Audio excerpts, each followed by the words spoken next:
निवेदन करेंगे। आज समय कम है, जल्दी भंडारा तैयार है। 7 बजे ही भंडारा तैयार है। आज 8 नहीं बजनी है ना भाई। तो अपनो कर्म न मेठो मेठो जाय, कर्म न मिट, कर्म नहीं मिटते। देखिए, जब हम शादी करते हैं तो सारे देवता पूजते हैं, पूजा करते हैं ना, माता पूजन करते हैं। और दूसरा, हम बहू लाते हैं या कोई कार्य करते तो मुहूर्त पूजते हैं। बिना मुहूर्त के कोई काम नहीं करते हैं। और हम किससे मुहूर्त पूजते हैं? पंडित जी से। पंडित जी हमारे मुहूर्त को देखते हैं। आपके भानपुरी के तो साधारण पंडित होगा, परंतु वहां कौन पंडित थे?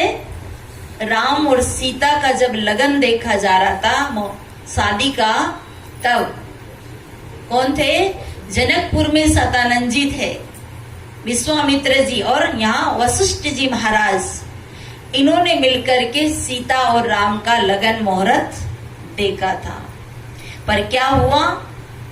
इधर सीता का हरण हुआ और उधर पिता का मरण हुआ। क्या सीता जरा सी सुखी रही? क्या सीता के जीवन में जरा सा सुख आया? क्या राम के जीवन में जरा सा सुख मिला? क्योंकि सब मुहूर्त से काम हुए थे, परंतु फिर भी मुहूर्त ने काम नहीं किया। तो ये हमारी जितनी घर में, गांव में जो मुहूर्त पूछा जाता है, ये हमारे मुहूर्त बिल्कुल सही नहीं है। लोग राशि भी दिखवाते हैं। अब देखिए, राशि कितनी है? 12 राशि। अब एक राशि के हजारों लाखों लोग हैं। क्या सबका भाग एक जैसा है? सबकी किस्मत एक जैसी है? राशि एक है। रा अक्षर की या का अक्षर की या वा अक्षर की एक राशि, और एक राशि में हजारों लोग, लाखों लोग।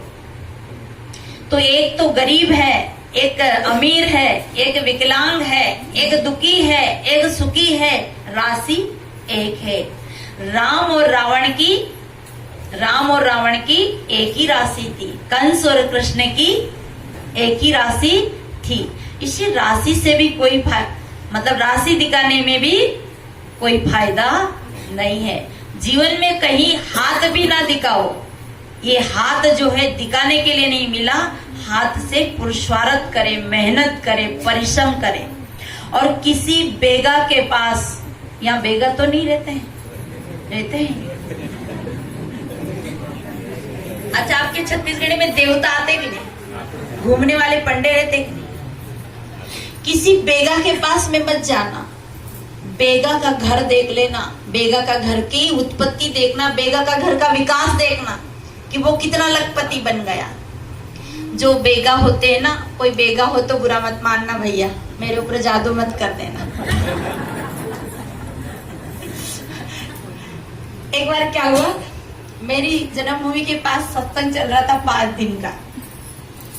तो एक भागवत कथा कर रहे थे पंडित। अब वो जानता था, उसको बेगा ही समझो। अब मुझे क्या थी, बुखार आ रही थी पहले ही से। अब उनने मेरी सत्संग रख ली। मैंने भी मना नहीं की। दिन में उसकी कथा होती थी और रात में मेरी सत्संग होती थी। तो मेरी बुखार लंबे दिन, मतलब टूटती नहीं थी बुखार। तो दिन में मेरे बाटल चढ़ाई जाती थी और रात में मैं सत्संग करती थी। तो गांव के लोग क्या कहे कि इसने कुछ कर दिया। ये कबीर पंथी है ना, ये पंडित की विपरीत बात कहती है, इसलिए इसने इस पे जादू, मैंने साहेब जी को कुछ कर दिया। मैंने कहा, भाई मेरी बुखार बिगड़ रही, बेचारा पंडित को काहे दोष लगाते हो? हम अंधविश्वास में जाते। बेगा के पास में आपके जीवन की दवा नहीं है। देखिए, भोग की दवा है, रोग की दवा है, भोग की कोई दवा नहीं है। जो प्रारब्ध भोग है वो भोगना ही पड़ेगा। और रोग होगा तो दवा लग जाएगी। चाहे वो ऋषि हो, संत हो या ग्रस्त हो, सबको अपने भोग भोगना ही पड़ा।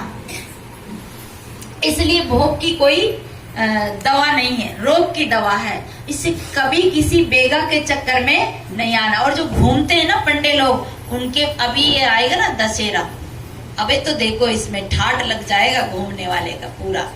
एक जगह देवता आ रहा था, साफ देवता। तो एक को आ रही थी माता, मतलब लेडीज को तो माता आ रही थी और पुरुष को भेरू आ रहा था। भेरू एक देवता होता है। तो पुरुष भी घूम रहा था और वो माता भी घूम रही थी। इतने में क्या हुआ, एक मारने वाली गाय, मरकनी गाय जिसको बोलते, गाय दौड़ी। पब्लिक बैठी थी सब अपनी अपनी अर्जी लेकर, और गाय जब दौड़ी ना तो भेरू जी के ऊपर ही दौड़ी, तो भेरू भाग गया। भेरू भागा तो एक किसान की बैलगाड़ी छूट रही थी, तो भेरू जी गाड़ी के नीचे घुस गए। अब वो गाय फिर दौड़ी तो माता जी भी भागी, तो माता जी गाड़ी के ऊपर चढ़ गई। ये घटना है। और वो जो पब्लिक बैठी थी सब बिखर गई।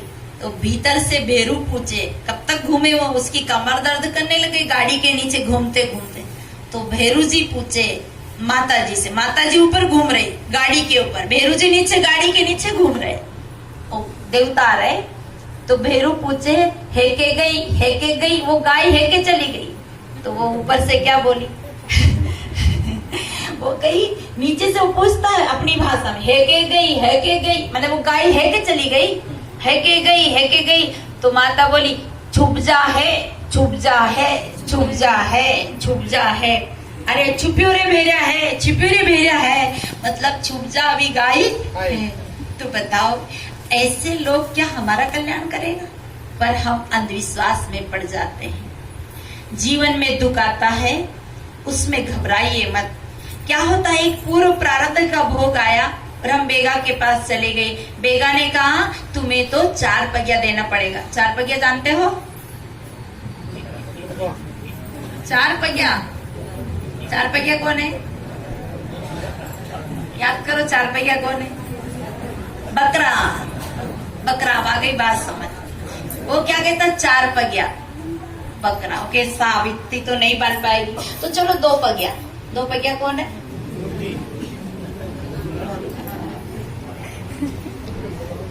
हमारे यहाँ एक माता का टाइफाइड बिगड़ गया, तो वहाँ एक बीर बाबा आता, बीर बाबा।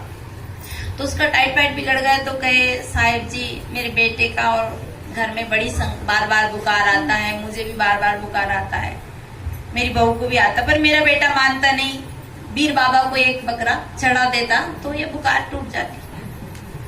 अब वो जो माता कह रही थी, उसका गांव 40 किलोमीटर, जहां वो बीर बाबा रहता है, 40 किलोमीटर था वो गांव। मैंने उस माता से कहा, माता क्या वो बीर बाबा बकरा मांग रहे हैं? बोले हाँ वो मांगते हैं। मैंने कहा वो जब भिख मंगा है फिर मांगता है, क्या वो विकलांग है? क्या वो भिखारी है? जो आप देवता सबसे बड़ा है तो तुम मनुष्य से मांगेगा वो, और आपसे मांग रहा? अच्छा बताइए, वो जहाँ बीर बाबा रहता है वो गांव तहसील है, और तहसील